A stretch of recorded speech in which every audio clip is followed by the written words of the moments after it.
جه عرض لوسام ابو علي، ووسام ابو علي عنده نية في الرحيل عشان خاطر المقابل المادي اللي هياخده تقريبا 5 اضعاف اللي بياخده في الاهلي. ولكن عزيزي وسام، احب اقول لك ان انت قبل ما تيجي الاهلي كنت لا شيء.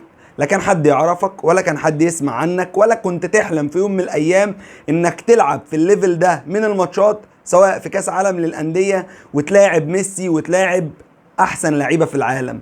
ده بس بفضل الاهلي. فاحب اقول لك ان انت قبل الاهلي لا شيء. الاهلي اللي عملك، الاهلي اللي صنع اسمك، الاهلي اللي صنعك. فانت عايز تمشي بالسلامه والقلب دعيلك، ولكن احب اقول لك ان انت اللي هتخسر. فعيد تفكيرك وعيد ترتيب اوراقك واعرف وافهم انت بتلعب فين. عايز تروح الريان القطري، الوصل الاماراتي، اتفضل بالسلامه، ولكن افتكر ان الاهلي لولاه ما كانش حد من الناس دي هيعرفك. افتكر ان الاهلي هو اللي عملك. عايز تمشي مع 60 الف سلامة، بس ما ترجعش تندم. انت باصص لمصلحتك الشخصية وهتاخد 5 مليون دولار في السنة، وبتاخد دلوقتي 1 مليون دولار في الموسم. فرق كبير، ولكن افتكر ان انت الشعبية، وافتكر البطولات اللي هتاخدها، وافتكر الليفل اللي هتلعب فيه. فبلاش الفلوس تعميك.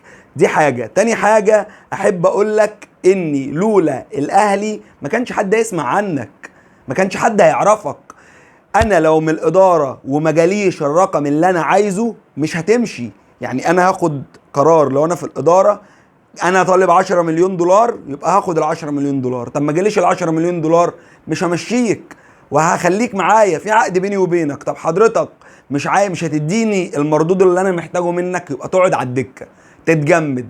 لا ابو 8 مليون دولار هيعوزك ولا ابو 4 مليون دولار هيعوزك. ففي الاخر انت اللي هتخسر. ركز وحدد هدفك، واعرف انك بتلعب في احسن نادي في افريقيا، واحسن نادي في الشرق الاوسط، ومن احسن انديه العالم، لا يقل شيء عن افضل انديه اوروبا. ركز يا وسام واعرف انت فين. واحب اقول لك ان من الاخر العمده بيقدم محتوى فاخر. لو عايز تعرف باقي الحلقه، الصفقات، لعيبه الاهلي، كل حاجه عن الميركاتو، اشترك في القناه وفعل زر الجرس